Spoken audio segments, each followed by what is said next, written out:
That wasn't my fault. Instagram said, we're logging you out, and then it logged me out. So I hope you're all still there. Freaking technology bastards. Oh, geez. I did say that out loud, didn't I? Sorry, my bad. Go. There's Jessica. Here comes Nicky. Hi, Robin.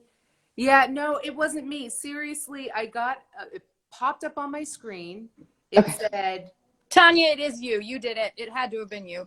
Instagram. It said, Instagram is going to log you out. And then it just threw me right off. Rude. So rude. And we were getting juicy there, so I do wonder. I know. No. So juicy. I was like this. No. That's okay. We all know, we know the world we live in. That, you know what though, Jessica, like that's another thing, because the minute someone talks about the nervous system, I instantly go, the level of technology that we use at this point in our lives. I mean, I look at my kids in middle school and in high school, and I'm like, in high school, I'm like, they were like, type your paper, and we were all like, yeah, right. On a typewriter. or like, print this, like, and you remember when you had to go to the school lab to print, and it's like, there's a certain level of expectation that you have a printer at home. Even just this whole like Wi-Fi argument, where there are just some families who cannot afford. Wi-Fi is expensive. I mean, we certainly have at any given time 4 people actively, on some kind of device. And so it's like, how much is our nervous system being bombarded? This I know,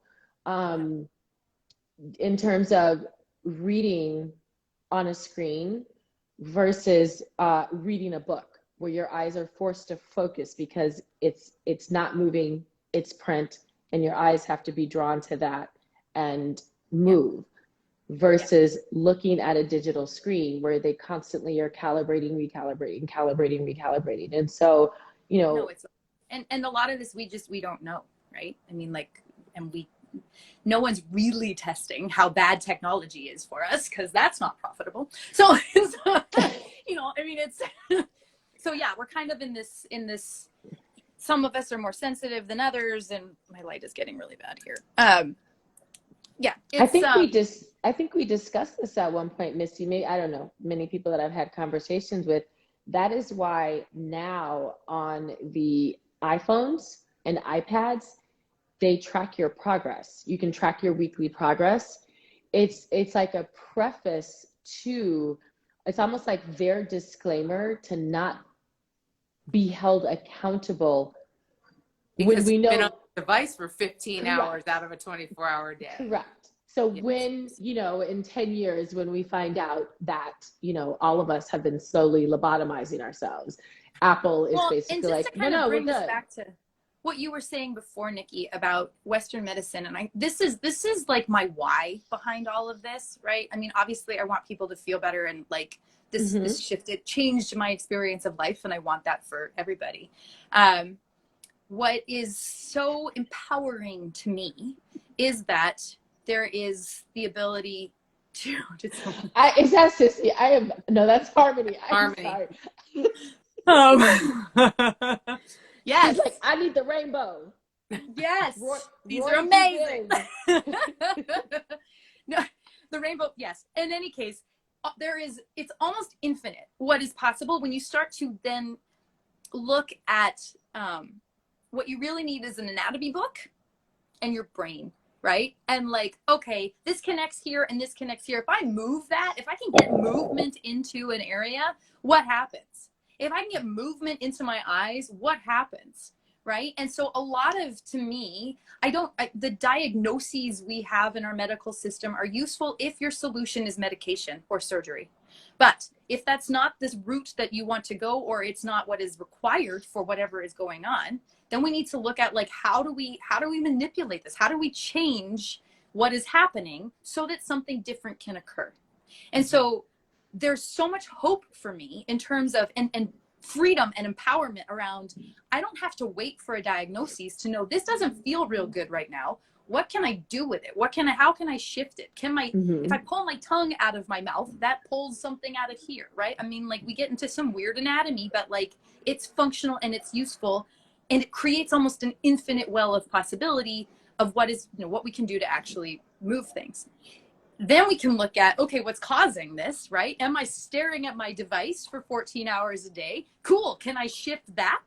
Can I move it further away from me? Can I get it lifted up? Can I, use different colored lenses or whatever we need to do to buffer whatever is coming in? So for me, there's this double level of empowerment and excitement of, how do I look at my lifestyle and start to go, that's impacting me negatively. That's impacting me negatively. Can I shift those things to make them positive? And what can I do in order to improve things and move them in a better direction? I want to just answer a couple things in here, because someone was asking about sleep apnea. The tongue position absolutely can help with that. The other thing that's really useful, if it feels appropriate, is to actually just tape your mouth closed and start to drive nasal breathing, the bag breathing, anything where you're starting to get more carbon dioxide, starting to get more nasal breathing, less mouth breathing. You're going to move in the right direction.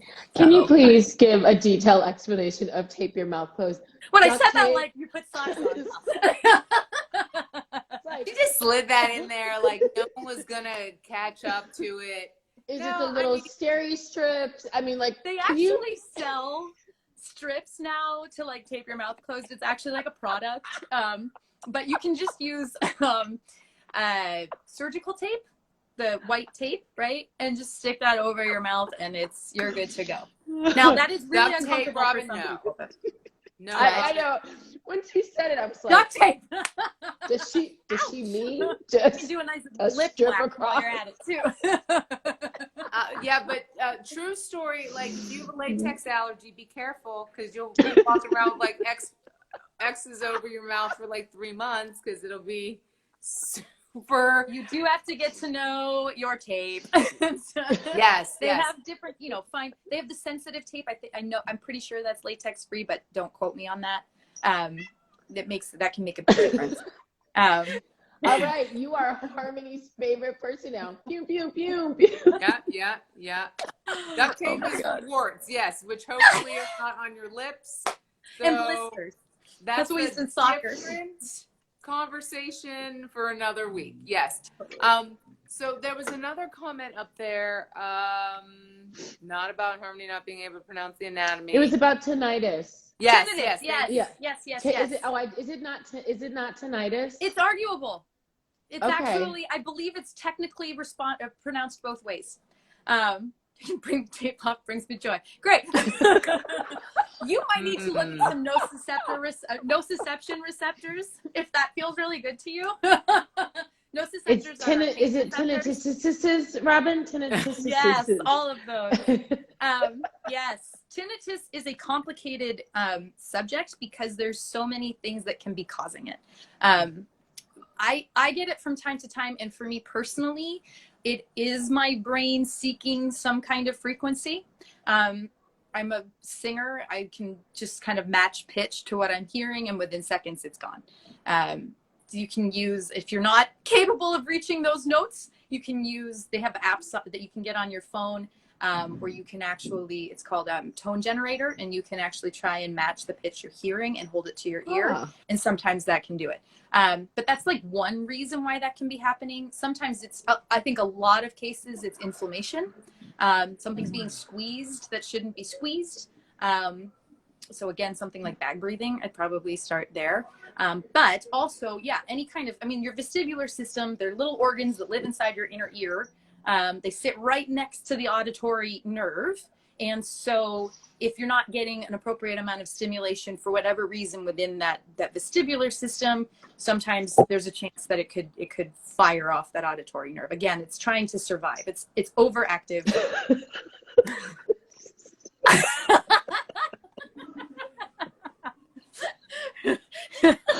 I am all for whatever solution works for you. If you need to duct tape everyone, I don't know. That's maybe not. Ask them. Oh my God. So there's there's a number of things that there is a whole metabolic piece. There's the facial nerve can play a role in it. It helps sort of shut down tones sometimes. So there's a lot you can do for tinnitus, and it's definitely worth exploring because a lot of it can certainly be resolved quickly, and some of it takes a little bit more in the metabolic direction. I'm just playing with this whole tongue placement thing and how it affects the masseter. Yes. I mean, you know, that was, I know in massage therapy school, when we got to the face, they were like, okay, you know, okay, guys, because it's the most used muscle in the body, and it has such potential for negativity in terms of things like TMJ going into, like all of these things. And I'm like, oh my God, this tongue placement thing is like my new favorite thing. Well, and I just talked about TMJ, right? The trigeminal nerve is totally all up in this area here. So if we want to come back to the tinnitus conversation, like that absolutely can be playing a role. Are the bones sitting in the right space? So yeah, there's the tongue. And then there's all the teeny tiny muscles in there that, like, you know, play a role in all kinds of things. And if those are out of balance, that can whack things out even more than, you know, than some of these other things too. So there's a whole world of anatomy inside the mouth that can be that. And I just sort of pictured Harmony getting like different colored duct tape to match the glasses, and depending on her mood. Do not encourage her. Don't do it. If I disappear, you need to be calm. Here's some green duct tape. I'm just saying. Aww. You know, I do work with kids, and I use kinesiology tape it's one of my favorite tools. And I had this one. She was my first child client, and she had been in a car accident, and we were using the scar. I do a lot of scar work, and you can manipulate scars, and they can be hugely powerful. But she literal would test scars or literal scars, literal scars. Okay. Okay. I would touch her. She had an injury on her shin, and I would touch it, and she would freak out. If she touched it, it was okay. So we tried some tape, but pink tape tested really well, and blue tape did not. So, oh, Tanya wants me to tell you my story. Tanya, good call. Yes. Listen to this one. So a scar is what got me into Z Health. It's what convinced me that this was totally a thing. So I got hit in the head with a hockey stick right here when I was 13. Never thought anything about it. Moved on with my life. Prior to that incident, I used to be able to sit. This was, you know, in the 90s, and we had Volvos where you could sit and face backwards, right? And I would read my book. We were in England on these windy roads, and I'd be able to read my book facing backwards in the car, and I would do that for hours, and it was never an issue. By the time I got to college, if I wasn't facing forward out the window, I was in big trouble. So something had happened. The singing part of this, before I found the solution, what Tanya is referencing, I used to, like, when I was practicing singing, I'd sing like this. I'd be pulling on my eye. I'd like put my finger right here and pull the skin up and back. I thought I was crazy. Like, I was like, what? Why? What's happening? Why is my hand on my face? And it was really sucked, because then I'd go to a voice lesson or an audition, and I, you know, couldn't do this because they wouldn't hire me. And I was like, what is this? And come to find out, like, a piece of tape, that kinesiology tape on my scar pulled up and back, was one of the most profound. It was my entree into Z Health. It completely shifted my entire experience of life. And I do think it was in part because I do think a lot of my visual issues stemmed from this whack to my head and whatever suture manipulation occurred from it. So I love that story for two reasons. One, scars they have such potential for healing. And two, we innately know how to handle some of these things. You know, that's the part that's so interesting to me. Like, that I knew on some intuitive level to kind of pull my face is it's just amazing to me, you know, like we can keep learning all the neuroscience we want, but on some level we already understand this, and it's just about giving ourselves permission to understand it and really know how to use it intentionally and in a way that can create lasting change that is really exciting. Yeah, it's kind of hard to have jazz hands when you're pulling your cigar back. So it's not really the look they're going for. I mean, I could tie it into some emotional pieces, but we can't really leave it there. It's not, doesn't go well in a Broadway audition. No. But I do now tie in eye placement. I can put the person I'm talking to over where I need them for a good eye position to give me maximal neural possibilities. I can use my arms. I can put my head in positions. I can put my feet in positions because I know what works for me. I can start to incorporate it into my choreography and make it, empower my performance. Learn a lot from Marlene Dietrich in her later years. Exactly. And who knows what she was doing. Fair, Yes. fair. All right, can you talk about the, what is it called? Farsightedness that, we tend to run into as we hit our middle ages, and what you shared with me about that with the black lenses with the holes in them. Yes.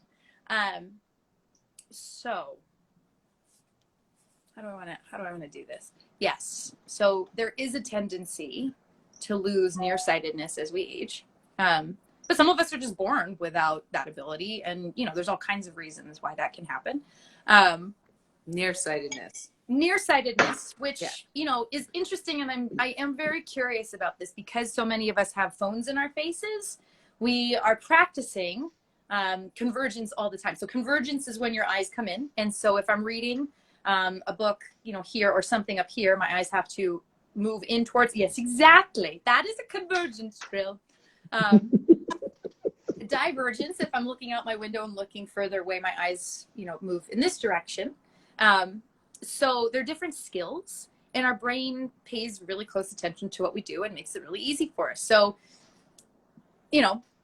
if you're reading a lot of books, usually convergence tends to be, it tends to stay okay. There is an age process to this, right? So I say age, I really think we're going to learn a lot in the next 2 years about what that really means.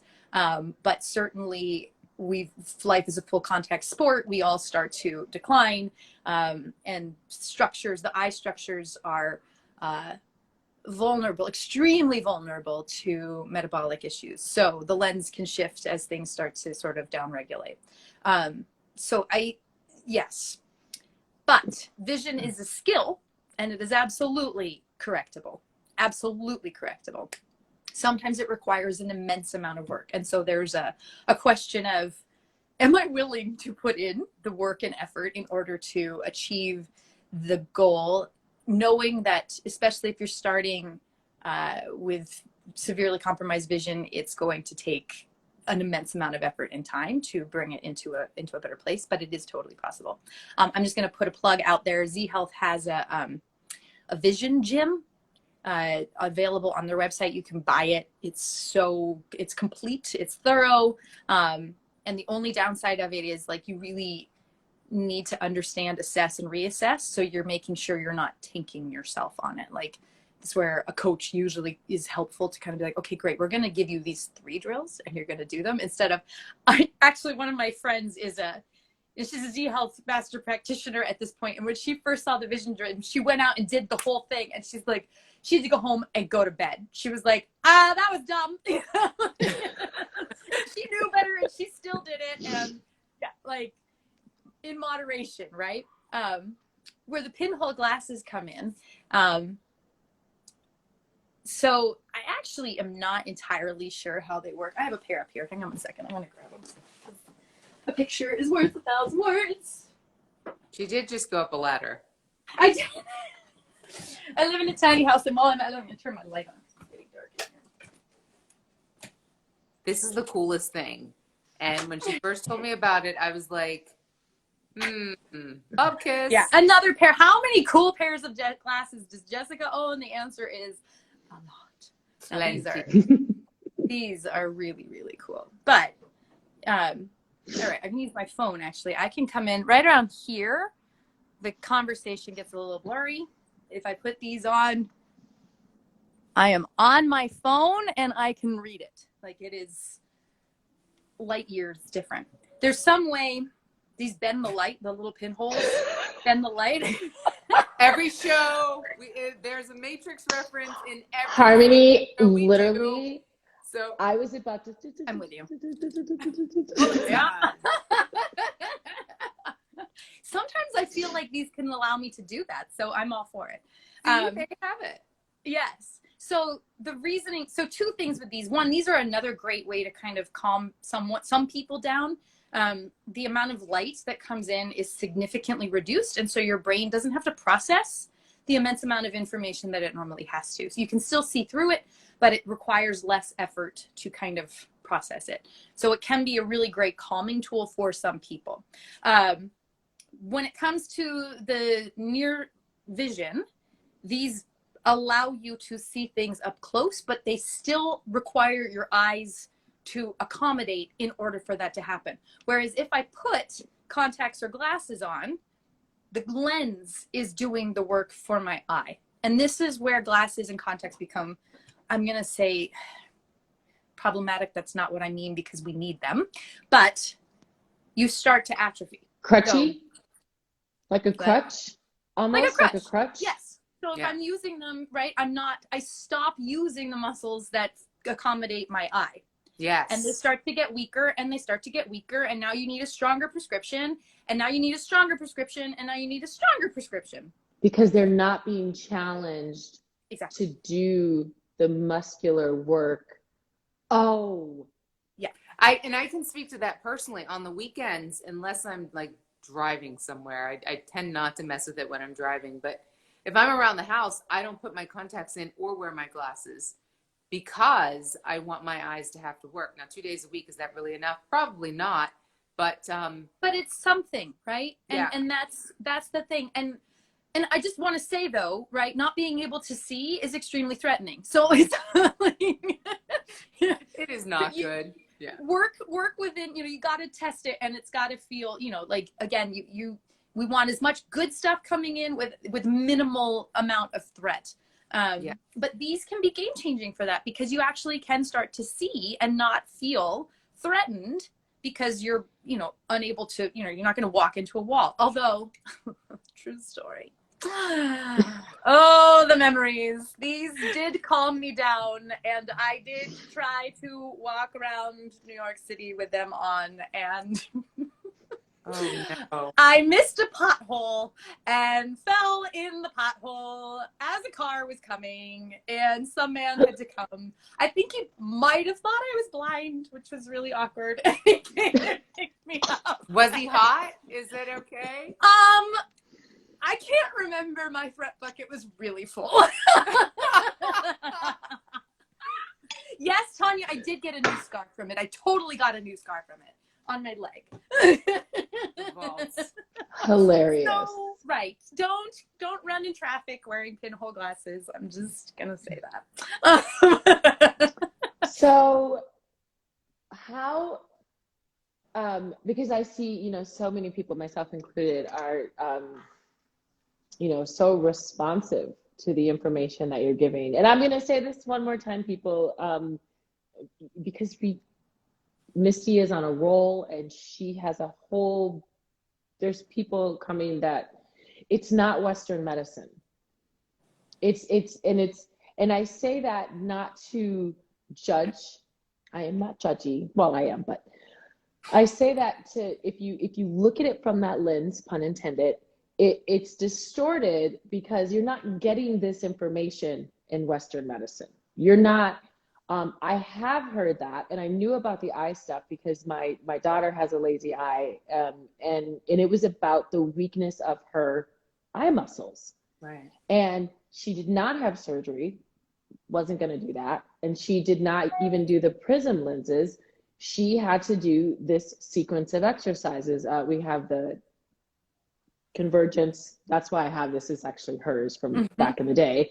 We had the Brock string. Yes. Focusing. Yes. And so, and that's why I knew some of the eye stuff. Don't ask me, Jessica, why I didn't think to do it for myself. That, you know, will just, Because it wasn't suggested that you should. because it I mean, wasn't suggested. Exactly. That's, And so, and all of the information that like I use that Z Health has accumulated, Dr. Cobb this is his genius. Like he takes these cutting edge studies and goes, that's awesome. And right now it's only being applied to the extremely impaired.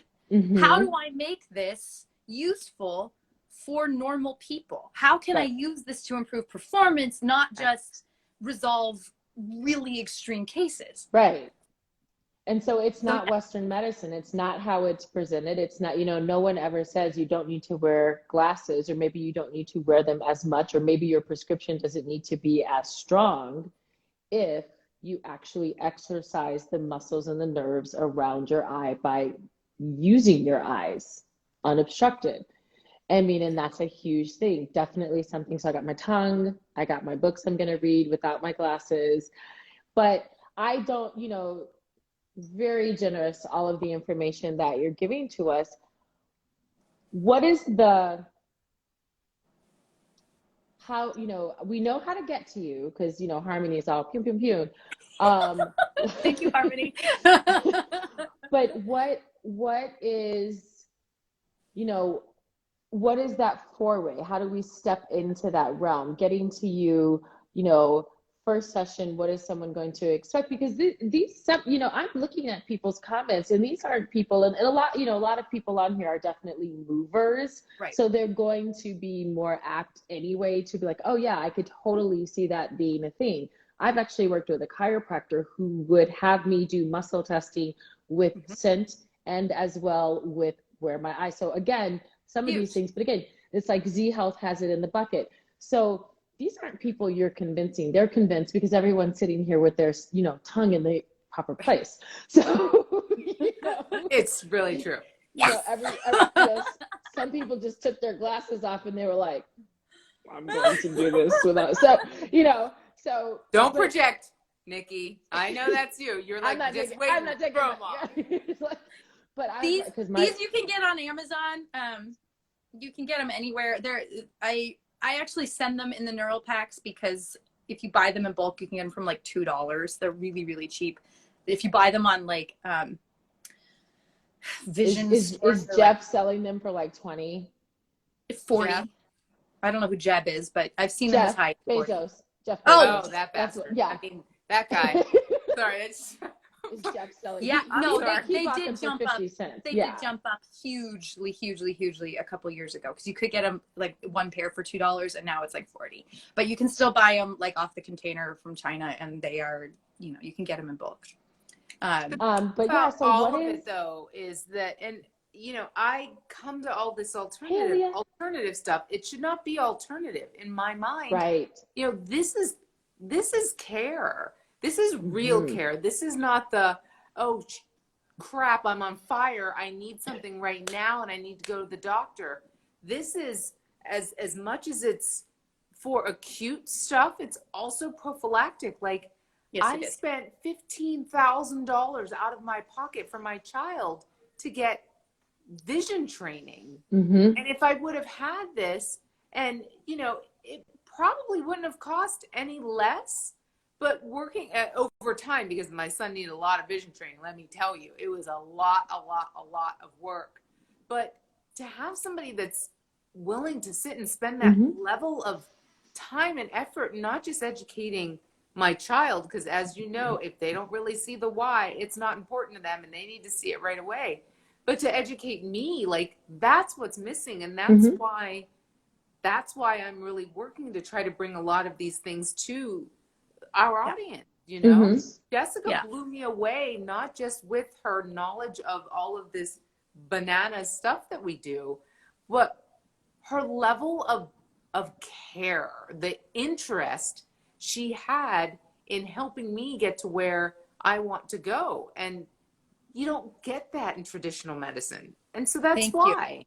And this is sort of, I mean, I have spent the last 10 years sort of in an emotional state around this, and this is, and what I want to say is this. I think this is the vision I'm kind of holding, which is the more those of us who are movement practitioners or have these interesting things that we can bring to the table that promote wellness, right? That we can come together and share these resources and really take back health and wellness away from traditional medicine, with the idea that our doctors right now are slammed, right? Like they are holding more than they are supposed to be holding, and they do not have the tools for wellness. They treat sick people.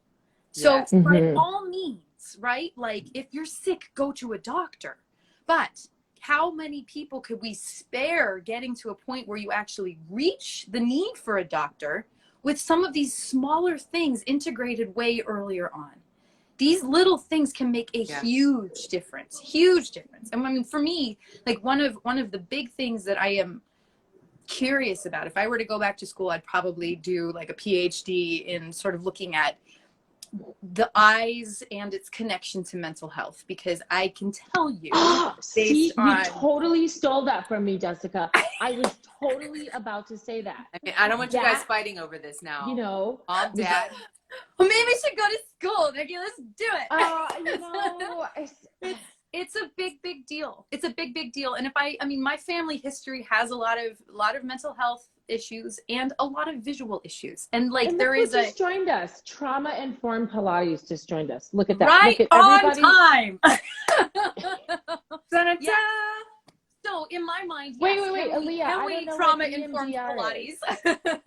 EMDR. Oh, that's interesting. EMDR, totally, exactly. That's another. No, right? I don't know like, what that is. Say what that is. EMDR is, to the degree that I can articulate it, is using different eye positions to actually rework traumatic experiences. Okay. And if I'm not saying that correctly, please jump in there. I actually went to a therapist who did EMDR because I wanted to experience it, and we never got there. She kept wanting to hear more about Z Health, which was really frustrating. You're like, no, my session. She was really expensive too. Like, are you really charging me for this? I gotta go. I mean, the thing about this is, all I do is look at the body through the lens of the nervous system, right? So like anything we do, like I said before, anything we do is impacting the nervous system. It's the governing system. So, you know, EMDR or breath work or Pilates or any of these things all play in and each have their value and their usefulness, right? And so if there's this many of us, you know, already in this conversation, and if we can start to, we already are, right? I mean, this isn't new. It's just, this is one more piece of the puzzle of, oh, we didn't talk about eyes yet. Let's add that in. Oh, maybe I need to move my head in order to actually really train my balance system. Oh, my tongue matters. You know, these are some things that, can be incorporated into any of these things.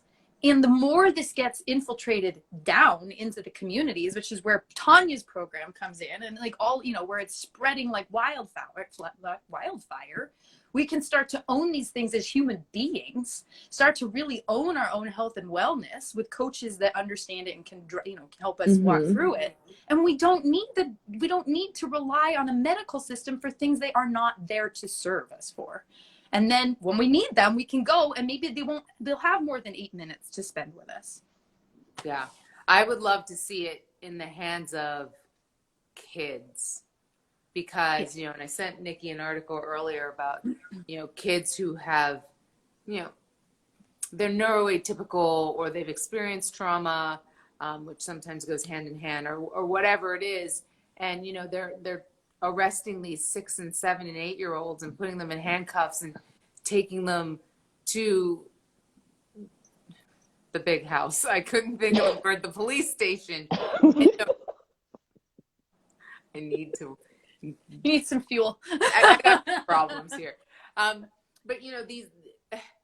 If you know anything, you know that when anybody, adult, human, small children, anybody, when they're having an issue that is fight or flight related, you don't grab them and hold on to them, because in a lot of cases that only exacerbates the problem. If if teachers had that tool, need my blue glasses and some duct tape too. But if teachers had that tool, so that they could say, okay, let's do your eye work, or, you know, something to help them downregulate themselves, then maybe we wouldn't get to this place. Also, if we had less assholes running things, that might make a difference too. Maybe they need the work. But at the end of the day, these types of tools are things that can be implemented quickly, very readily, non-threatening. These are things that we need to just really, really help ourselves. When Karen is coming at us at the grocery store, rather than throwing a can of beans at Karen, maybe if we just stick our tongue in the roof of our mouth and just hum, because that's maybe we just throw the head of lettuce, not the hard or can of it's beans. just the lettuce, you know, whatever it is. But you know, these are tools. These are really, really easy to implement strategies that are really, really, again, it could be life-changing. Yes. I really want those of you that are listening, who are really interested in this, aside from just looking at the Z Health site, reach out to our friend Jessica and Tanya. No, we're not sticking her tongue onto the roof of her mouth. With the duct tape. That's her job. See, do you see? Tanya needs more time with you, Jessica. She needs more lenses, and yes, I know you couldn't. But you see where I'm going with my spiel. This is, if you can regulate your own nervous system before the police have to do it for you, I mean, I think it's a win. It doesn't matter who is on the show. We always manage. And this is, Jessica, please understand, we take you so seriously. We do. But we can only be serious but so long. No. There we go. Okay. See, I take myself very seriously right too. You are in the right place on this show. I really, really am so thankful that you took this leap and joined us. Oh my You're gosh, serial about this. Oh my God. Harmony. No, I can tell you, Jessica, when Misty started talking to me about you a couple of months ago, no, it has been. Wow, it's kind of the middle of February. Yeah. I could see how much of an impact you had made, you know, and I think Misty's crazy anyway, but good crazy, kind of like good trouble. But the way that she was able to express how instrumental and how impactful you've been in her life over, you know, however long you guys have worked. And that's huge. And even, you know, Misty, when you were just discussing this in schools, we started talking about migraine glasses because Aries was asking for migraine glasses and he was asking if he could wear sunglasses. And so instinctively I was thinking about your green glasses, and I knew that I wanted to reach out to Jessica. And like, honestly, I was like, oh, it's so much work not to reach out to Jessica. He would have to have permission from his pediatric neurologist. They would, you know, and it's just like, oh my God. And that's why I keep saying Western medicine. And then Western education on top of that. Yes. Yeah. Yes. You know, the hoops that you have to jump through, and I'll do it. I don't have an issue doing it. I have zero issue doing it. It's not, you know, because they're not going to, you know, as documented as they would like for things to be, they'll just be like, oh, well, the neuro person signed off on it, and she's just going to say, yes, he can wear these glasses. And it's not going to matter what the glasses are. It's that, like, that's the dumb, whether I got them at the Kmart or, you know, whether, right. They're right. You just need this permission, but they're not going to say, well, show me the prescription for the glasses, right? It's, if you have a curiosity about who and what Jessica is, and pooping. This should be mainstream instead of pooping a pill. You know. Well, so here's this is sort of my work here, right? right? Like, I Pooping am pills. a carrier of this information. It is my personal mission. Z Health is focused on getting it to the elite 1%. And I'm like, okay, but Really, that's their focus? Seriously? well, because they are initially the people that were receptive to this and who could afford it were these elite trainers that were, you know, working with Olympic athletes. And Right. so Okay. yeah, that's their market and that's their niche, and it is already, you know, transitioning. It's in Europe, it's taking off a lot more with the PTs and the physios. Go and figure. so Go figure. right. So it is infiltrating. But for me, some of these things that I like to think of as like neural hygiene, right? Like that we all should be aware of and doing. Yes, this is the part that needs to become mainstream. And so for me, yeah, part of this is at this point in time, because it is individual, right? And everybody needs slightly different things. My goal here, I mean, I literally just signed up for a business class like 3 months ago, and I'm in the process of building the container for this, right? So right now you can come do a free session with me. We can try on a couple things, make sure you understand this assess, reassess piece, because once you get that, then you can go out and test everything, right? Now you can look at this, and it's not hard. I mean, it's really simple. Like, how's your neck? How's your balance? Whatever you want to test, do something, and then reassess. Your nervous system is lightning fast, and it can tell you in real time whether things are appropriate for you, neutral, or actually causing problems, right? So come do a free session, make sure that's cool. If coaching is appropriate for you right now, like I'm creating 1 month containers where people can come in and really marinate in this, you know, either once, twice, or 3 times a week with support. This is the key part though, in between those sessions, to make sure you are doing your drills. And this isn't, are you doing your drills? It's, is this integrating in a way that is useful for you? How do we make this isn't normal. This is new behavior. How do we make it really error proof, right? How do we make it so simple you can't not do it? And let's make sure that keeps moving forward. My intention then is to build a community around this. So there's more group classes.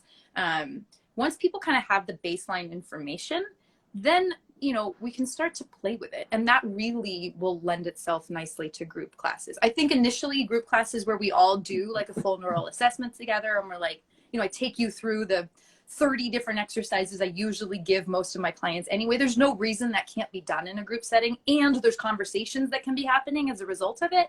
Awesome, right?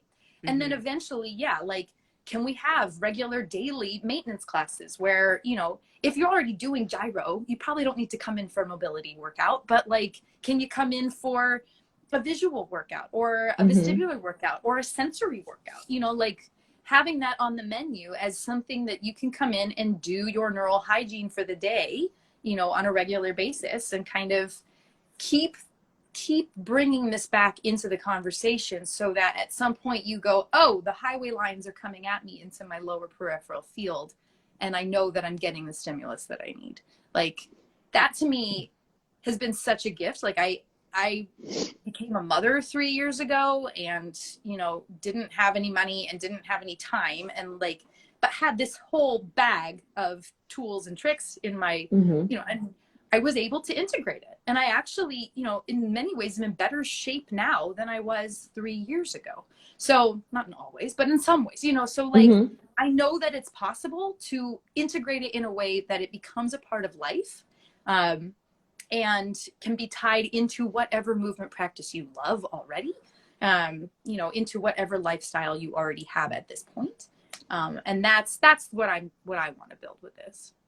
I think it's immensely generous for you to offer a free session.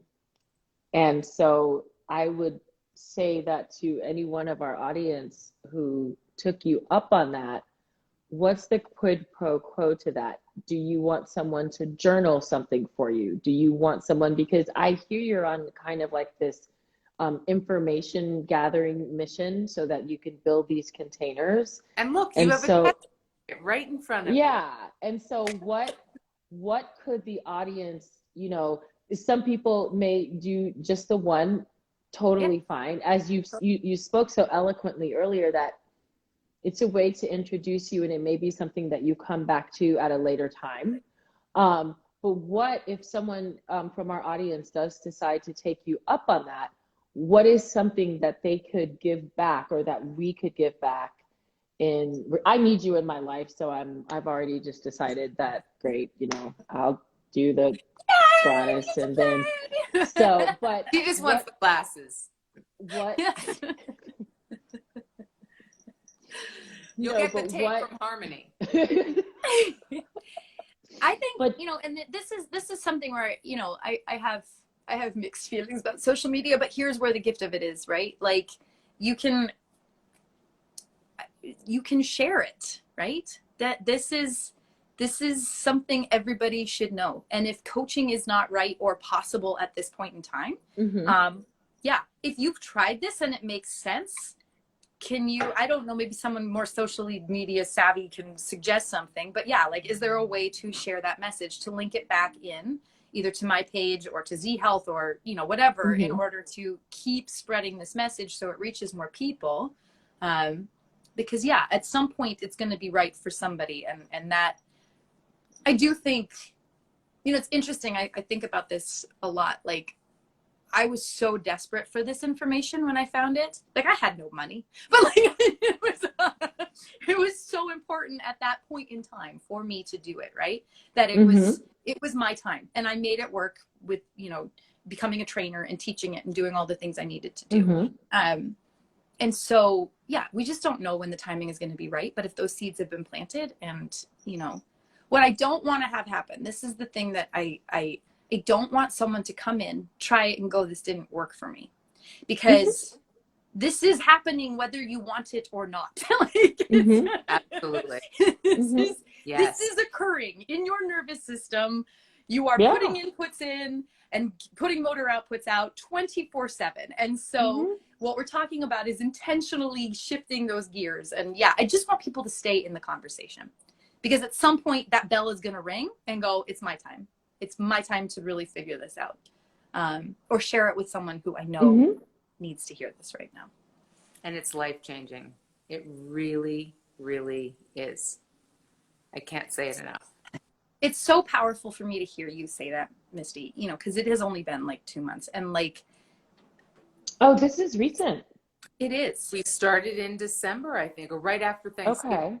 Right after Thanksgiving. And I think so. And you know, I've been battling with this stuff for a long time. These are all, a lot of these deficits that we found, and there were some ahas there, but these are things that I have talked to physicians about. I have, you know, I see a neurologist continually for my migraine situation, you know, and my father had brain cancer. So I really worry a lot about the neurology of it. Plus my quirks, like, I want to throw knives at people when they chew loud, you know, all of these other things. And that is on my to research list. Misty, you don't have quirks. Those are just endearing personality traits. I forget what the term is for that. I just looked it up. Misophonia. Thank you, misophonia. Yeah. And I will tell you. Why is there a name for this? It's because we take everything and we make it as complicated sounding as we possibly can, so that we feel elite when we say these words. Actually, people laugh at you when you say that you have it. But I mean, the Thunder Vest situation with the glasses, when my misophonia is really, really wound up, and it's always when I have that low level stress burning that I don't recognize. You know, I blame it on my ADHD, or I blame it on something else, and I don't really realize it. It's just stress. Like, I need to deplug or unplug or whatever the term is, you know, that's when the misophonia ratchets up. So now I know that in order to stay out of jail and not harm my family members and loved ones, if I just put my Thunder Vest on and put my glasses on, I can sit and enjoy dinner with my family. Like, it sounds ridiculous, and I make it funny because it's so absurd, but it's seriously an issue when you're a control freak like me and you like to be in control of everything, and it's just so far out of your hands that you can't get your hands on it. That's why I say it's life-changing. These little hacks, stabbing myself in the tongue with a battery. I don't always love it, but it really, again, it helps bring awareness to certain things.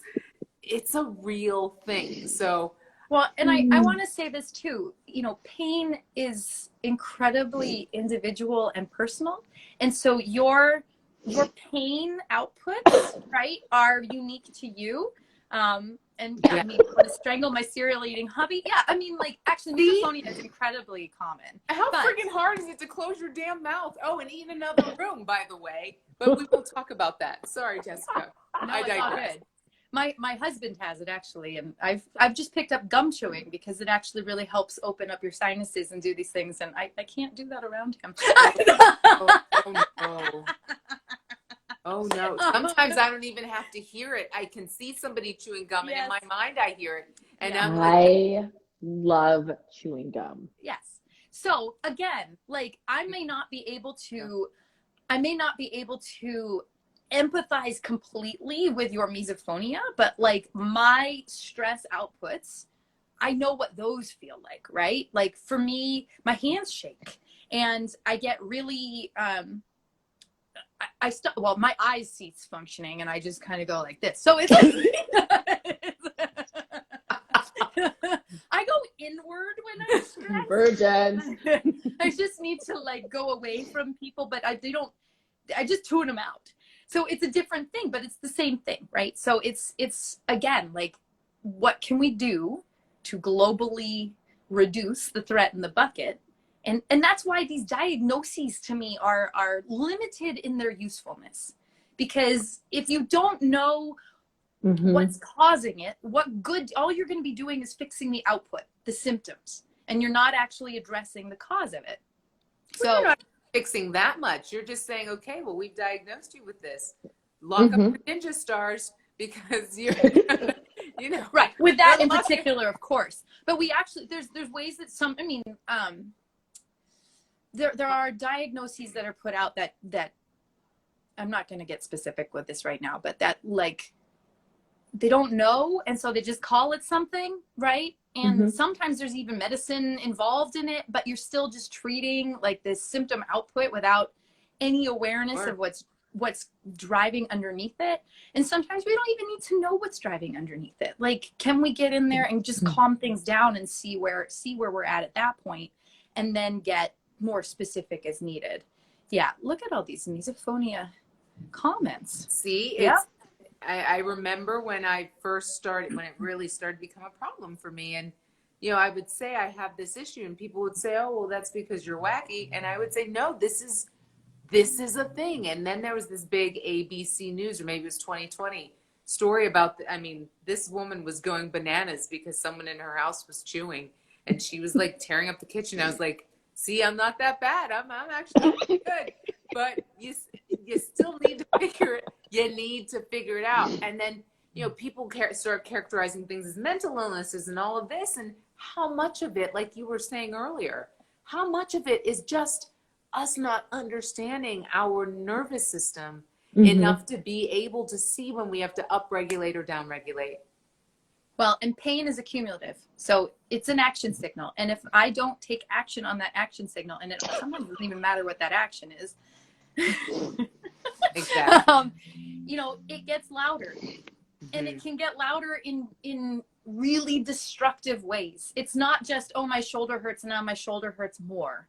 It's, oh, my shoulder hurts and now I have migraines and now I can't see correctly. And there are studies that demonstrate that visual or vestibular issues can lead to ADHD or schizophrenia, or, you know, there's links that already are known in that arena. So yes, what happens if we fix some of these things upstream before they have a chance to make me go move in with her in my tiny house?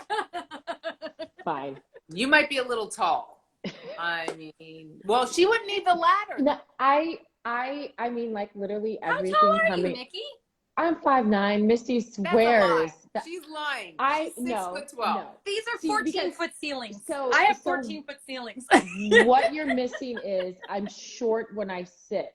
I'm 5'9", but my legs are 34 inches long. Wow. So sitting. She's a spider. it happens all the time when I sit and I'm sitting next to someone who's just like normal size. And if they meet me sitting and we're sitting shoulder to shoulder because, you know, my torso is like this big, and then I stand up and they're like, Yeah. what happened? Yeah. Yeah.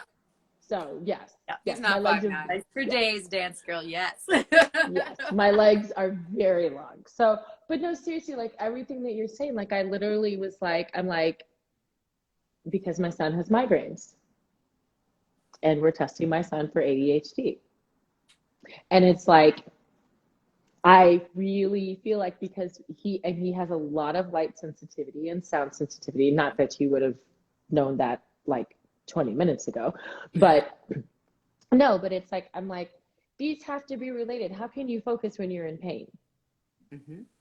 I stay in that very simple place. How can you focus when you're in pain? And if you're used to being in pain and you stay in your fight or flight because he's had them most of his life and you're staying in fight or flight, that means his focus at some level was always being interrupted. So Always. I'm like, how can you focus when you're in pain? And people are like, no, those are two separate things. And I'm like, but they're in the same body. You want the neurology behind why that's true? You have your frontal cortex is your executive function. So when we're talking ADD, most of ADHD, most of the time what we're talking about is an underactive frontal cortex. It's not functioning correctly. We'll say that. I actually just did a discussion with an ADHD support group a few weeks ago, and it was really awesome because I have been diagnosed with that. And so to look at it and really look at the neurology behind it, your brain, the feeding patterns in the brain, if I've got, I'm trying to mirror this like you have an image, but I do have a head, I can use this. The feeding patterns of the brain go from the bottom to the top and the back to the front, largely because everything back here is your survival based functioning, right? This is your brain doesn't care if you can do calculus if you're being chased by a tiger. So if there are issues in the brainstem, which is all your vision, all your tongue stuff, all your breathing autonomics, it's your vestibular system and all of the things. So everything survival based, if there's any deficit there, any fuel, even if I'm eating really, really well and breathing perfectly, this is going to drain all of my resources. And this is the last to eat. There's literally not fuel getting to the frontal cortex. We know this. If you have to pee like a racehorse and someone is like chasing you and you feel threatened, your bladder shuts off. Your body goes, no, we don't have time for that. Right. And totally. You know, everyone has experienced it. They just don't have a visceral memory of it, but everyone has experienced at some point in their life fight or flight while they've had to really, really go to the bathroom and they don't realize that their bladder shuts off. And like when regular people tell me that his migraines and the potential for him to be ADHD, and I'm like, I'm sorry, I work with people who are in pain. Maybe it's not migraines, but I work with people where pain rules their life. Totally. And that moment, without a pill, without a sleep, without some artificial way of breaking their pain, that moment where they get a sense of relief from physical movement it's mind changing. It's life changing. It's body changing. And I know, I'm like, people who live in pain, it affects everything they do. It affects their mood. And I'm like, nope. And just regular people being like, no, those aren't connected. And I'm like, okay. Well, sometimes the doctor doesn't even want to draw the line. And that's the issue, and especially when you're dealing with children, because you're fighting against the school, you're fighting against the doctors, you're fighting against everybody, because you're trying to get them to draw the line that makes the most sense, but because it's not written in a way that, because you've got one set of practitioners over here and another set over here, and they don't understand what the others are saying. You know, you get screwed. The kids get screwed. Harrison would miss 20 days of school in a row sometimes because of his migraines. That's just the life we lived. And fighting with the school and getting them to realize, no, he's not going to be turning in any assignments this week. It's just not going to happen because he can't speak, because he is in so much pain. This Breathing is the way hurts. we lived. Breathing hurts. Breathing hurts. It's all of it is dreadful. So again, Yeah. and I think it's just these conversations of, there are other ways to look at how do we come to this. So, you know, this kid has ADHD. There's probably something else going on. We can open our minds up to a little bit more to some other quirks or deficits we might see, so we don't necessarily label them as a behavioral issue. Let's just say we can say that there's something up with the wiring, and then explore that rather than punishing kids for something that they can't control. And just in general, who's nice and being well behaved when they're in severe pain? You Well, know? they can't sit down when they've got such severe ants in their pants that they just can't sit down. Right. I mean, that is vibrating at that level is physically painful in and of itself. And it misses the goal. It misses the goal. If the goal is that you want this kid to read this book or do this worksheet, that's the goal. Right. Why do they have to do it sitting down? Right. The goal is not to sit down. It's not to know, can you sit down? Let's practice sitting. Oh, look, okay, awesome, done, check that box. The goal is to do this project. I'm like, why does it have to be seated? And I struggled with that for a really long time because I've always been a mover, and I went to performing arts high school. So nobody made me sit down. So then when I started looking at my kids, I was like, well, why do they have to sit down? Why? And like people would look at me and I'd be like, but that's not the goal. They already know how to sit down. Like the goal, like, what are you? The goal is to make good little workers. Yeah, for sure. For sure. And that is the goal. And we all know, we do know that.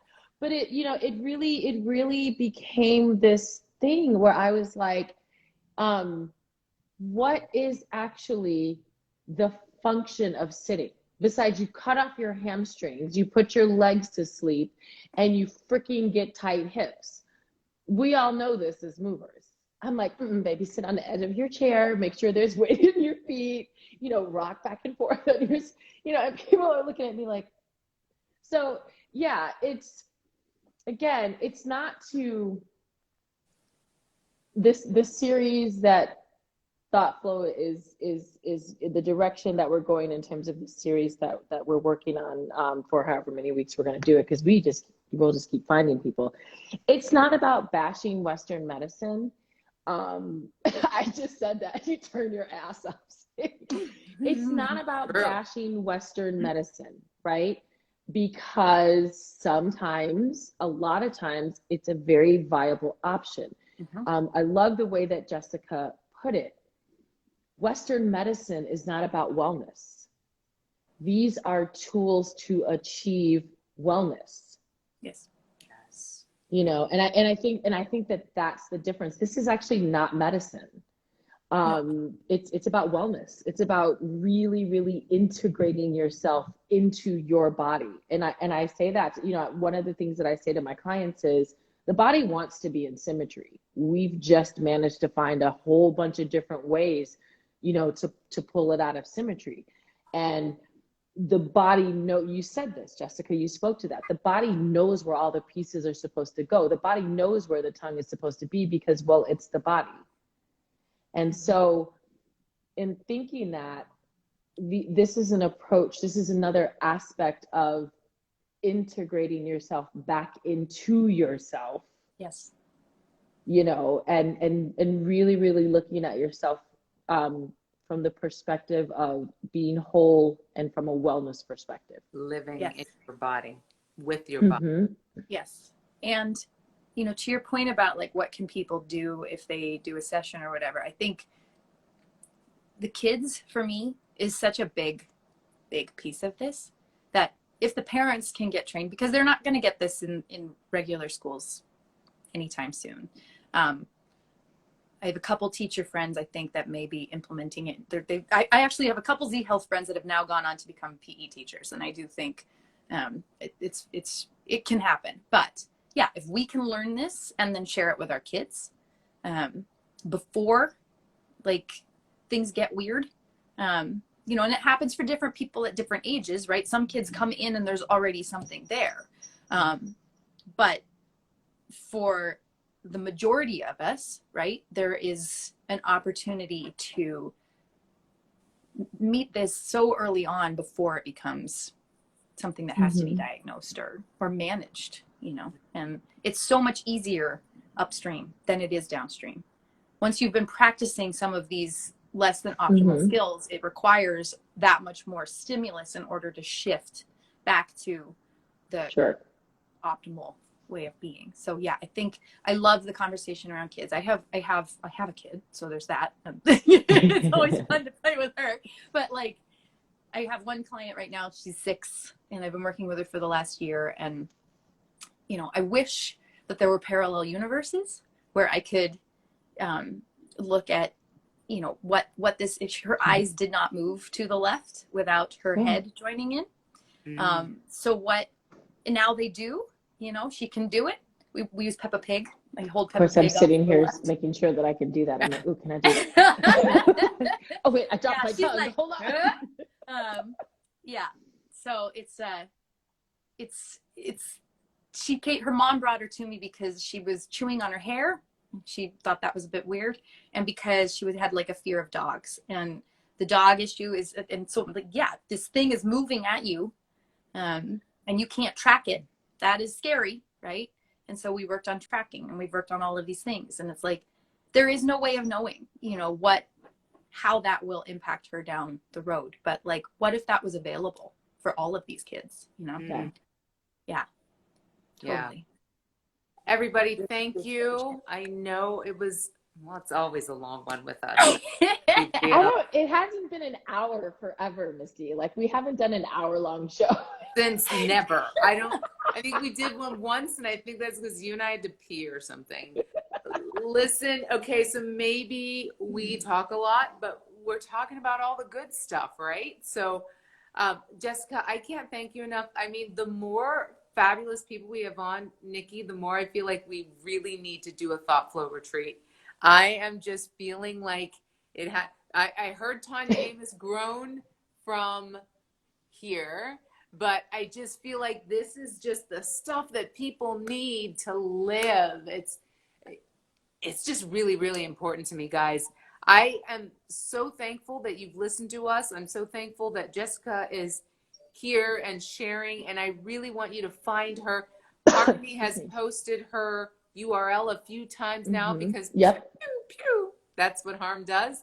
So check it out in the chat, in the scroll before I sign off here. But I cannot say it enough. Brilliant, brilliant practitioner, amazing human being, and this is stuff that you need. And thank you. Nicky, thank you for always being willing to ride on the Misty coaster. Because it's always this was awesome. No, and thank you to everyone with these comments. This was so great too. Just the conversation in the comments as well. Thank you so much, best Jessica. audience ever. Yeah. So next week we are back on Friday afternoon at 1:30 Eastern, and we've got another guest next week, guys. We're on a roll of wellness, of yes, we are moving beyond and into this space where we can live in our bodies and feel the things, because we're getting out of this COVID thing eventually, and we want to get out on top. So everybody, again, thank you for being here. Jessica, thank you. Thank you so much. Thanks, you guys. Rewatch on YouTube. Harmony's already posted it. Yes. You're amazing, Harmony. I mean, she is ridiculous. Yes. So thank you, everybody. Have a great weekend. See you next week. Good night. Good night, guys. Bye.